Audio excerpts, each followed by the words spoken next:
અધિવેશન ગુજરાત માટે એટલે ખાલી અચળતો ઉલ્લેખ કરો. વર્ષો સુધી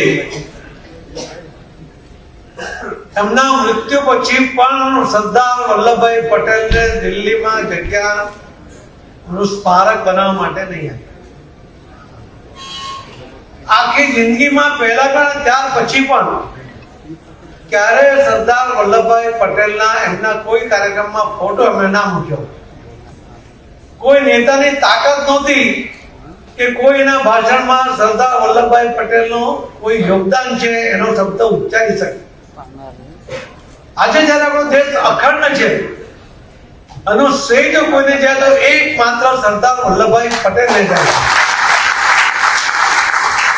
પણ ઇતિહાસમાં એનું કોઈ જગ્યાએ નામ ના આવે એના માટે કોંગ્રેસ અને વિશેષ કરીને ગાંધી કુટુંબે ખૂબ પ્રયત્નપૂર્વક એ કર્યું.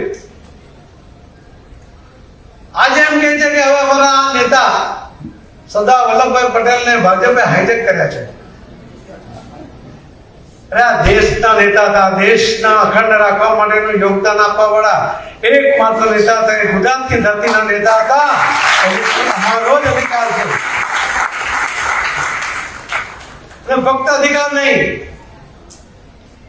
એમણે કરેલા કાર્ય કે ઇતિહાસમાં અમર થવા જોઈએ એટલા માટે એમણે વિશ્વની સૌથી મોટી પ્રતિમા ભારતીય જનતા પાર્ટીના તે વખતના મુખ્યમંત્રી આજના પ્રધાનમંત્રી નરેન્દ્ર મોદી સાહેબે બનાવી.